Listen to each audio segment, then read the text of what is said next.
Howdy folks, it's Donald Ward McCarthy here bringing you your GTA update in regards to real estate and general economic reviews to what's going on. Some interesting stuff happening.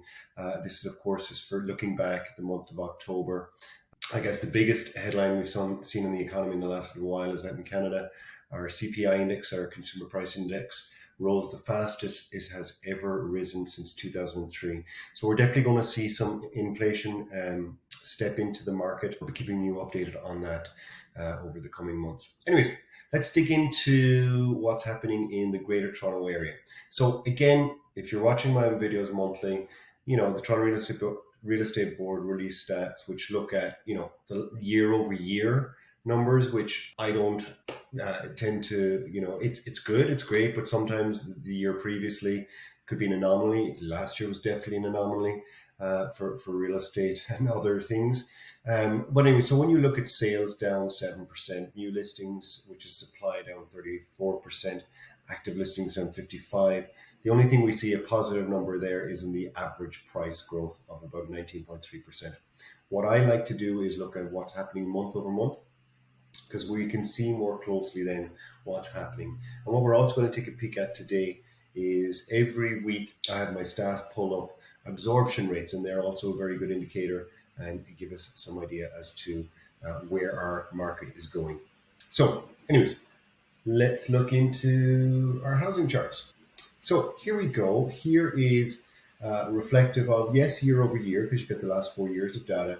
We've got sales, which is our demand. And as you can see, demand, and we spoke about this last month, how people got vaccinated and just started to enjoy themselves.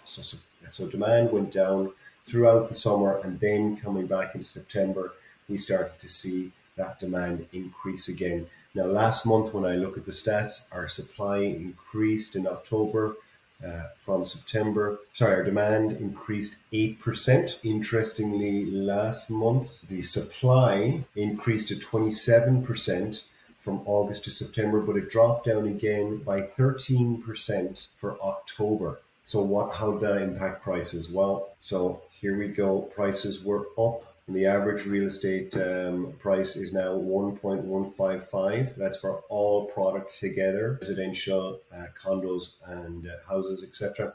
That's 1.155. That's the highest we've ever seen real estate valued at. As you can see here, quite clearly in the graphs, even last year, which was a stellar year, look how far ahead we are this year. So when people are asking me, is now a good time to sell? I'm kind of saying, yeah, if your situation is heading that way, definitely now the next kind of 6 months, it's looking like we'll have very, very positive market conditions. Anyways, so absorption rates. So let's have a look here. So what are absorption rates? Typically what we're doing is we're looking at, in two markets, condos and houses, towns, semis, detached.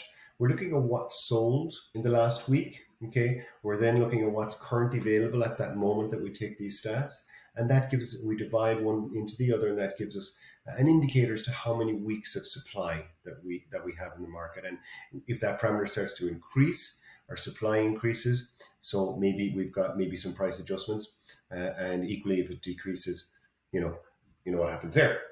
Anyway, so let's look at the first week of November.